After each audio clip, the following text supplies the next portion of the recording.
이 사순절에 하나님께서 회복의 역사를 여러분에게 허락해 주시기를 주님의 이름으로 축복합니다. 지금 책 세 가지를 3주에 걸쳐서 보고 있는데 사순절에 가장 심볼이 되는 눈물을 2주 전에 보았고, 지난주에는 우리가 땀을 보았죠. 땀도 회복되어야 됩니다. 특별히 땀은 거룩한 일터와 연결이 되어 있어서 땀이 잘 나야 건강한 사람입니다. 그렇죠? 그리고 오늘은 이제 피해 회복을 제가 예고한 대로 말씀을 드리려고 합니다. 사람은 다 피가 있죠. 우리 속에 피가 잘 원활하게 돌아가야 됩니다. 그걸 위하여서 혈관도 중요하고, 그 어떤 피가 그에게 흐르고 있는지에 대한 끊임없는 관심들이 있어요. 사람들의 혈액을 세 가지 ABO, 네 가지죠. 정확히 얘기하면 ABO 굴법에 의해서 다들 혈액을 구분을 합니다. 여러분 무슨 형이세요? 다시, 여러분 무슨 형이세요? 예, 그거죠. 예. 강아지는 11개로 구분한답니다.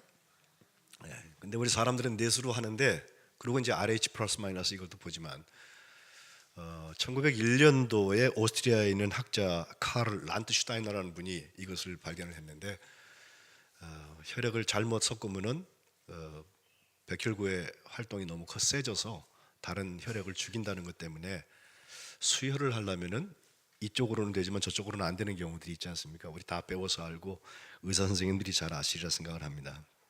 얼마 전에 제가 그 혈액형과 성격을 연결하는 얘기를 한번 들었어요. 여러분 아시겠지만 한번 잘 들어보세요. A형은요 소세지래요. 소세지가 뭐냐면 소심하고 세심하고 지라 리얼. 편의상 지라 리얼은 제가 거시기로 하겠습니다. B형은 오이지랍니다. 오이지는 뭘까요? 오만하고 이기적이고 거시기. O형은 뭐냐면 단무지랍니다. 단순하고 무시고. 성가대가 너무 잘하네. 단순 무식 거시기. AB형은 뭘까요? 지지지랍니다. 거시기 거시기 거시기입니다. 저희 집을 보니까 단무지하고 지지지가 결혼해갖고 소세지하고 오이지를 난 집에서 제가 컸는데, 결혼을 해보니까 소세지하고 오이지가 결혼해서 지지지를 낳아서 걔는 저기서 크고 있습니다. 웃기려고 하는 얘기가 아니라 여러분 잘 들어보세요. 제가 어려서 국민학교 때 저 혈액 검사를 했거든요. 그때 저한테 B형이라고 결과가 나왔어요. 그래서 이제 그때부터는 혈액 검사, 혈액을 물어볼 때마다 혈액 쓰는 날에다 B형 그렇게 썼어요. 언제까지 계속됐냐면 제가 군대 갔을 때까지.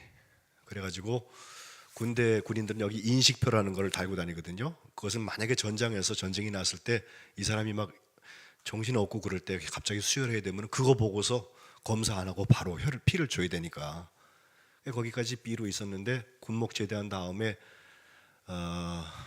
어느 교회에서 제가 함께 숨기면서 보니까 그때 갑자기 B형 수혈이 필요하다고 그래요. 그래서 제가 광고를 하게 됐는데 이렇게 말했죠.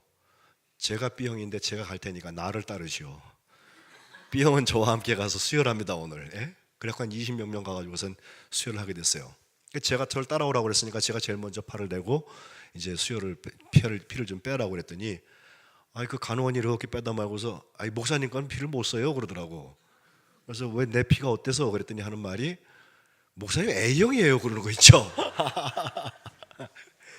그건 모르고 살았으면 제가 군대에서 혹시라도 그런 일이 있어서 제가 누워 있었으면 제 인식표 보고서 수혈을 하면은 병을 못 고쳐서 제가 어려움 당하는 게 아니라 피를 잘못 집어넣어갖고 제가 큰 어려움 당할 뻔했어요.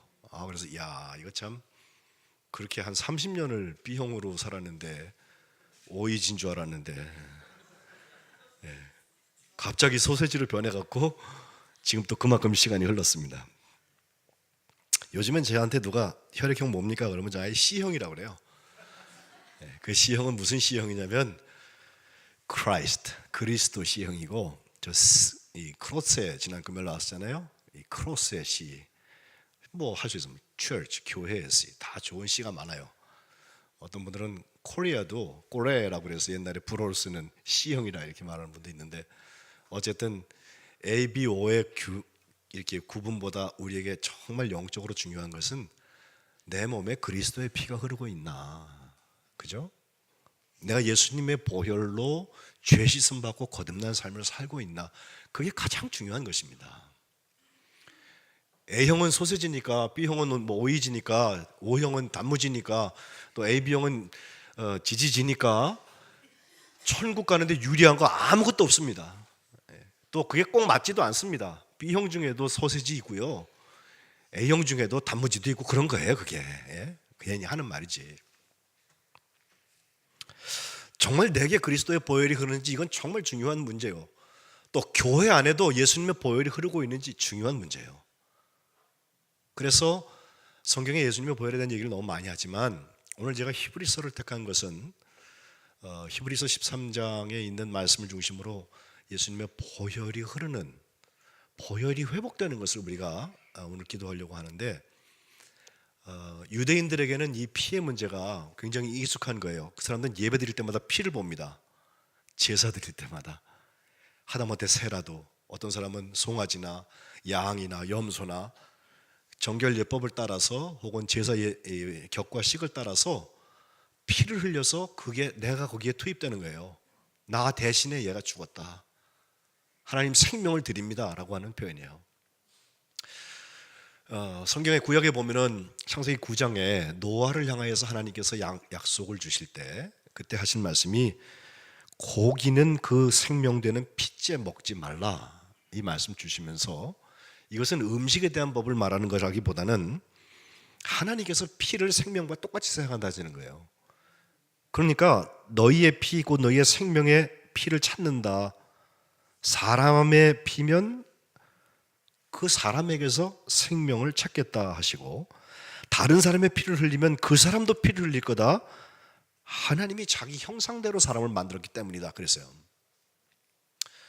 이것이 레위기에 가면은 17장이죠. 거기 제사법에 이제 나오는데, 거기 똑같은 말이 있죠. 육체의 생명은 피에 있다. 그래가지고 피째 먹지 말라. 하나님께서 육체의 생명과 피를 함께 보신다고 하는 것을 우리는 기억해요. 이것이 이제 예수님 앞에 와서는 성찬 예식에서 잘 나타나죠. 예수님께서 내 몸과 피를 너에게 준다 하면서 떡과 잔을 나눠주셨어요. 그리고 그 피에 대해서 하신 말씀은 많은 사람을 위하여 흘리는, 그들의 죄를 사하기 위해서 흘리는 내 언약의 피다, 새 언약의 피다, 이런 말씀하세요.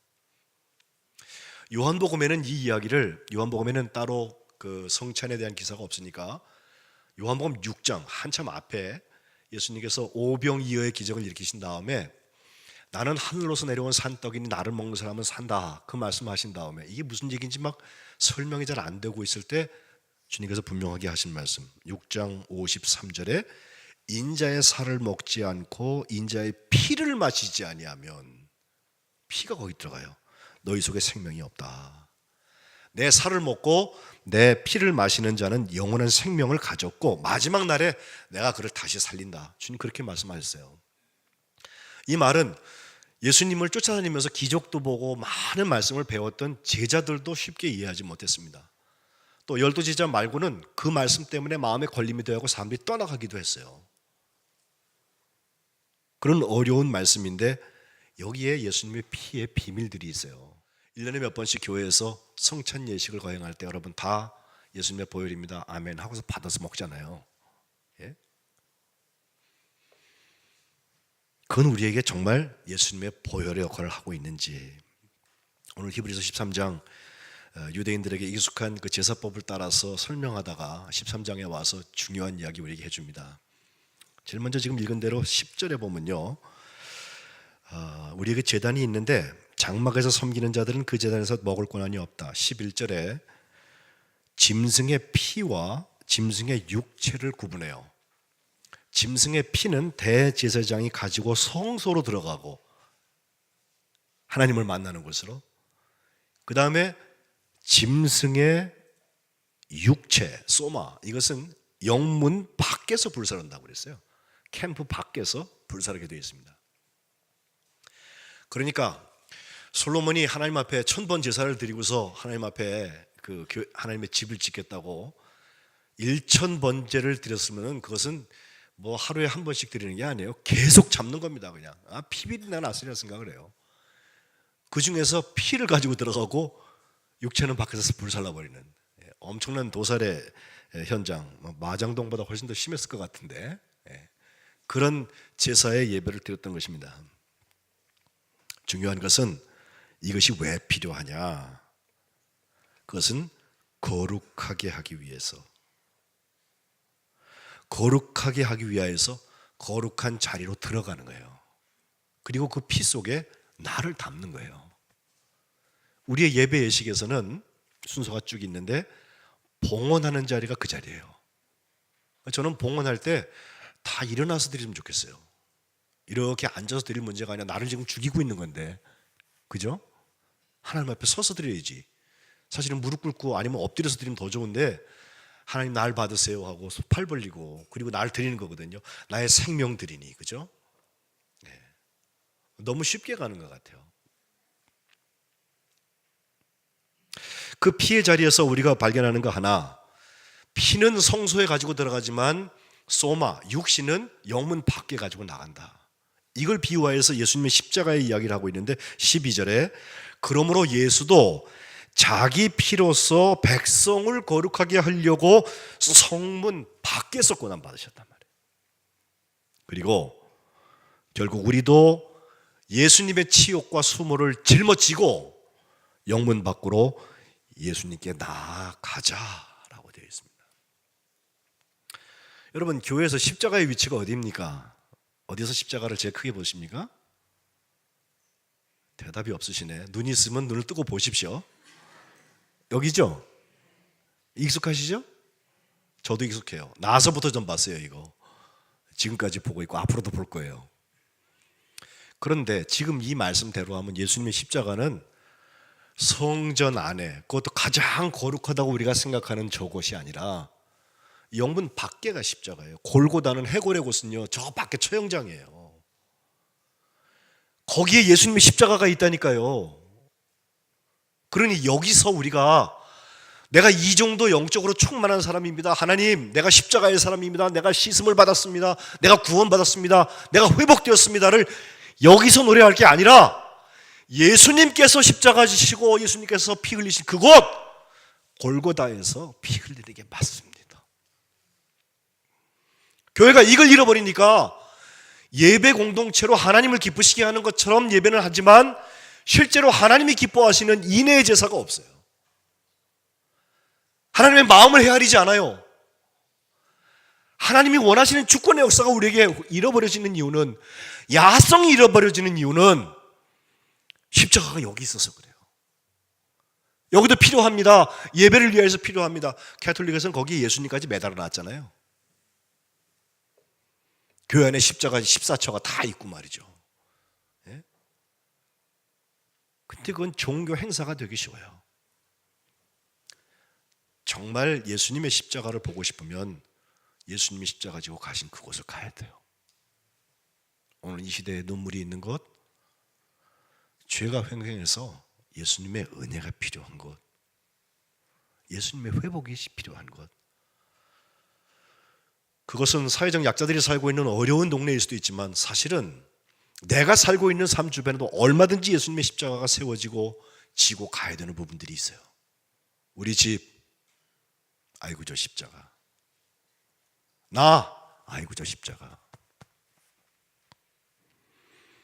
영문 밖으로 주님을 향하여서 나아가는 것입니다. 사순절이 지나고 나면 우리에게 곧 부활절이 올 텐데, 주일은 부활절을 작게 기념한 날이라서 우리가 축제하고 또 하나님께 영광 돌리는 이런 예배를 드리는데, 이 피와 생명의 역사가 예수님의 십자가가 서 있는 그곳에서 흐르시기를 주님의 이름으로 축복합니다. 이거 생각보다 쉽지 않습니다. 교회에서는 거룩한데 밖에 나가서 영적 전쟁에서 매일 지는 사람이 있다면 오늘 생각을 바꾸세요.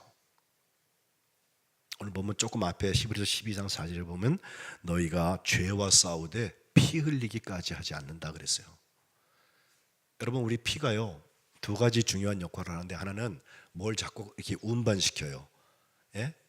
산소를 갖다가 모든 세포에다가 집어넣고, 또 그 세포에 있는 이산화탄소를 갖다가 다시 갖고 오고 운반을 해요. 운반. 예? 그런가 하면 아까 말씀드린 백혈구라는 게 있어서 우리 몸에 들어오는 병균이나 좋지 않은 것들하고 싸워요, 걔들이. 그래서 피가 있는 곳에 전쟁이 있어요. 전쟁한 다음에 죽은 세포들이 고름 같은 거로 나오는 거 아니에요, 우리, 그죠? 예. 백혈구가 건강하지 않으면 피가 전쟁을 못해서 우리 주변에 얼마나 병균이 많아요. 심지어는 미세먼지까지 돌아다닌다고 그러는데, 예? 그게 들어왔을 때 몸이 항체를 만들지 못해요. 전쟁을 하지 못해요. 그러니까 그냥 노약자들 혹은 몸이 약한 분들, 그런 분들에게는 그게 역할이 잘 되지 않아서 다른 사람들은 잘 지나가는데 그 사람은 유독 어려운 병원 신세를 져야 될 때가 있는 것입니다. 야성을 잃어버리면 그와 같이 됩니다. 교회가 너무 편안해졌습니다. 교회가 너무 얌전해졌습니다. 길들여졌습니다. 우리끼리 좋은 리그가 되기 쉽습니다. 아닙니다. 거룩한 일터를 발견하고 예수님의 십자가를 발견한 사람들은 예수님의 치욕을 등에 짊어지고 영문 밖으로 거기 매달리신 예수님을 향해서 가는 것입니다. 눈물 없이 할 수 없고 땀 없이 할 수 없습니다. 성민교회가 63살이 지나고 이제 64살을 향해 가는데 저는 이거 늙었다고 생각 안 해요. 예? 60 회갑 지났다고 되게 나이가 들었다 이렇게 생각하시는 분들이 계신 것 같은데 전 그렇게 생각 안 해요. 제가 자라난 교회는 우리 교회 2배 역사를 가지고 있는 교회에서 컸고요. 유럽에 가보니까요, 우리 교회보다 역사가 막 근 10배씩 되는 교회들이 즐비해요. 건물도 그대로 있어요. 단 어떤 교회는 그 오랜 시간을 지내는 동안에 영문 밖으로 가기를 열심히 하고 거기서 십자가를 지는 사람들이 교회를 세워나갔고, 어떤 교회는 그 안에서 일어난 일로 모든 것을 제한해 버렸을 때 예수님은 지금도 저 밖에서 십자가 지고 계신데 야성을 다 잃어버리고 능력이 회복되지 못해요. 하나님의 주권의 역사가 우리에게 일어나지 않아요. 바라기는 이번 사순절을 지내면서 우리 교회에 다시 한번 예수님의 십자가의 자리들이 발견되고 감당되는 회복의 역사가 있으시기를 축복합니다. 두 번째 보는 말씀은 14절 15절에 있는 말씀입니다. 특별히 15절에 그러므로 우리는 예수로 말미암아 항상 찬송의 제사를 하나님께 드리자 그랬습니다. 찬송은 우리 찬양 때만 하는 게 아닙니다. 예? 지난 금요일 날 심야기도에 오셨던 분 한번 손 들어보세요. 이 크로스라는 이 십자가라는 그 음악 전공한 분들이 오셔서 같이 찬양 6곡을 했는데 나중에 앵콜 2곡도 했지만 어쨌든 그 찬양 속에 고백이 있어서 참 좋았어요.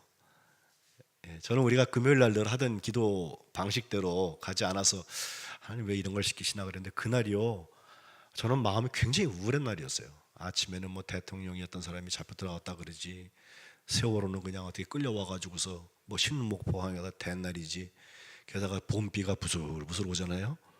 나를 울려주는 봄비. 그러고 제가 시작했어. 근데 그 아픔과 우울함 속에 있는 그 자리에 찬양을 드렸더니, 제가 영찬이라서가 아니라 찬양을 드렸더니 거기 찬송의 제사를 하나님께 드리는 자리에서 치유가 일어나더라니까. 제가 뭐 머리가 나빠갖고 막 잊어버리는 사람이 아니에요. 그건 그거야. 집에 가면 또 뉴스 틀면 나오잖아요, 그거. 그러나 그것 때문에 걱정스러웠던 생각들, 그것 때문에 눌렸던 생각들, 그것 때문에 그냥 힘들었던 그 감정이 어느새 다 없어져 버리고 주님께서 주시는 맑음이 우리에게 새로 오기 시작하는데 바로 그것입니다. 14절에 여기에는 영구한 도성이 없다. 그래서 우리는 장차 올 것을 찾는다 그랬습니다. 결국 우리가 찾는 건 뭐예요? 하나님 나라죠. 어느 때가 되면 다 갈 거 아니에요. 저도 가고 어르신들도 가고 젊은이들도 가고 우리 애들도 갑니다 나중에. 예? 장차 올 것을 찾게 되는데 거기서는 뭘 합니까? 계시록에 보면요 하나님을 찬양하는 일만 합니다. 거기서 무슨 뭐 나쁜 사람을 도와주고 용서 그런 거 없어요. 거긴 끝났어 이미. 예? 하나님을 찬양하는 거예요. 어린 양 보좌 옆에서 24 장로가 찬양하고 천사들이 찬양하고. 예? 그 찬송의 제사를 항상 하나님께 드리는 것을 훈련하고 거기에 예수님의 보혈이 흘러야지. 예수님의 보혈은 저 밖에서 다른 데서 그냥 혹은 종교적인 행사할 때만 따로 있는 것이고 우리가 매일매일 부르는 찬송 속에 예수님의 보혈의 능력이 없다면 가짜입니다. 좋은 곡이라서 부르는 것입니다. 나한테 꽂혔기 때문에 부르는 것입니다. 그러나 그렇지 않습니다. 찬양의 역사를 통하여서 어둠의 권세들과 전쟁을 하고 피 흘리기까지 싸워서 이기려는 사람들은 항상 하나님께 드리는 제사가 있어요. 찬양의 제사입니다. 지난 금요일에도 사명 6곡 중에서 어떤 곡을 우리 교우들과 같이 부르면 좋을까 제가 여쭈었더니 그 지희경 그 권사님이 사명하면 좋겠어요. 가사가 좋죠. 주님이 홀로 가신 그 길을 나도 따라가오. 모든 물과 피를 흘리신 그 길을 나도 가오. 네. 십자가에서 물과 피를 다 흘리신 그 길을 나도 갑니다. 사명의 길, 거룩한 일터가 회복되는 것은요 놀고 먹고 편안히 가는 게 아니에요. 그거 가보면 아파요. 힘들어요. 그러나 거기에 찬양의 제사가 있어요. 여러분 찬양대를 좀 섬겨보시면요 그 자리에서 1년 동안 자기 자리를 계속 잘 지킨다고 하는 게 쉽지 않은 일인 거 해보면 알아요. 어떤 때는 왜 저 사람 저기 자리에 없지? 여러분 생각하실 때 있죠? 예? 쟤 오늘 어디 갔나? 예. 1년 내내 그 자리를 지킬 수 있다는 것도 참 은혜인 것 같아요. 근데 그게 예수님의 보혈의 능력이었으면 좋겠어요. 되면 가고 안 되면 마는 거 말고 우리의 찬양의 자리들을 지키기 위해서 교회가 찬양하자 하면요 구름대처럼 몰려들었으면 좋겠어요. 또 교회에 몰리지 않더라도 여러분의 삶의 자리에서 매일 찬양의 고백들이 있으면 좋겠어요. 찬양하다가 하나님의 역사가 우리에게 열려지고 하나님 기뻐하시는 열매들이 맺혀지면 참 좋겠어요. 그게 오늘 본문에 이야기하는 15절에 그 이름을 증언하는 입술의 열매라는 것입니다. 목사님 저는 음악을 생각하면 막 머리가 아파요. 콩나물 대가리가 먹으면 막 숙대가리하고 같이 돌아다니고선 정신없어 죽겠어요. 이런 분들도 있어요. 괜찮아요. 하나님이 음악 시험 보려고 여러분한테 찬양하라 그러는 거 아니에요. 그러나 진짜 내 찬송이 있는지는 물으세요. 그 찬송 속에 예수님의 보혈이 흐르고 있는지 물으세요. 제가 대신방하면서 여러분 찬송 한 장씩 정하세요 그러는데 그냥 순종하면 돼요. 근데 어떤 분은 그건 또 왜 하라 그러나 이런 분들이 계세요. 내 입술에 있는 찬양 넣으면 돼요. 사연 있는 찬양 넣으면 돼요. 정말 찬송의 제사를 하나님께 드리고 있는지 예수님의 이름을 증언하는 찬양의 열매가 나에게 있는지 달란트가 좋아서 여기저기 다니면서 남들 앞에 서서 찬양은 못한다 할지라도 내 주변에 그 한 사람을 위한 예수 이름의 증언 그 열매가 있는 것인지 다른 말로 그것이 전도 아니에요? 예수님의 이름으로 지극히 작은 한 사람을 섬기는 그 열정과 땀이 있는지 그게 입술의 열매 아니에요?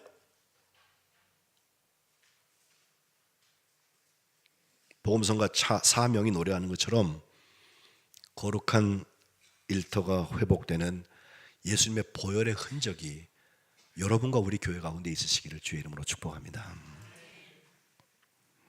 16절에 보면 세 번째 중요한 포인트는 선을 행함과 서로 나누어 주기를 잊지 말자는 것입니다. 이건 아마 사랑의 능력이 회복되는 장소를 생각하면 좋겠어요.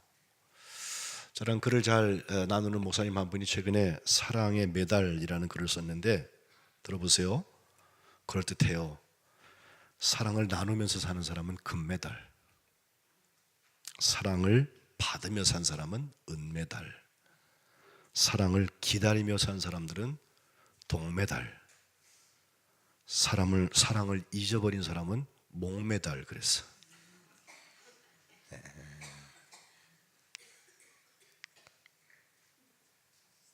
이런 글도 써줬어요. 그분이 직접 한 건지 모르는데 신길역에서 전철을 탔대요. 마침 옆에 자리가 나서 거기 앉았는데 그 옆에 자기는 앉아서 이제 무슨 예화 같은 걸 뒤져보고 있었대요. 마하트마 간디에 대한 예화를 읽고 있었는데 옆에 너무 피곤한 아저씨 한 분이 꼬박꼬박 졸고 있더래요. 근데 거기 보니까 간디가 무슨 얘기가 나오냐면 기차를 타고 이렇게 가다가 타려고 올라가다가 신발이 한 발짝 탁 벗어졌는데 그때 기차가 출발했어요. 그 간디가 어떻게 했냐면요, 나머지 신발 하나를 이렇게 벗어가고서 그 신발 찾을 사람한테 같이 신으라고 던져줬대요. 예? 그런 얘기를 읽으면서 참 감동을 받고 있는데, 바로 그때 어떤 목적지를 알리는 안내방송이 나오는데 어디 무슨 역입니다 딱 나오니까 그 아저씨가 졸다 말고 벌떡 일어나가지고 막 뛰어나가더래요. 너무 급하게 나가가지고 구두 한 짝이 탁 벗겨졌대요. 그래가지고 그러면서 출입문 닫습니다 소리가 나니까 그 목사님이 그걸 갖다가 얼른 신발을 밖에 던졌는데 던지는 순간 그 아저씨는 속으로 다시 들어오더랍니다.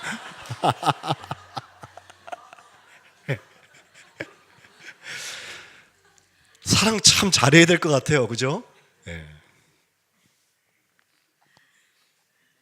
사랑 잘하려면 손해볼 줄 아는 사람들이 사랑 잘해요. 선을 행하고 나누어 주기를 잊지 않는 거예요. 예수님이 나를 그 십자가에서 물과 피를 다 흘리고 생명을 주셨는데 우리가 엉뚱한 거 붙들고서 씨름하고 있어요. 그거 져줘도 돼요. 그거 너무 이기려고 그러지 마세요. 상대를 잃어버리고 말 것입니다. 그 다른 표현 하나가 마지막 17절에 순종하고 복종하라는 말씀으로 되어 있는데, 제가 막 사람을 누르거나 제가 높은 자리에 앉아갖고 이래라 저래라 지시하거나 그러지 않는 사람이 이제 아실 거예요. 앞으로 점점 더 아시게 돼요. 이유가 있어요. 제가 바보라서 그런 건 아니에요. 제가 순종하고 복종하기 때문에 그래요. 제 목자는 예수님이라니까요. 예? 여러분의 목자도 예수님이에요.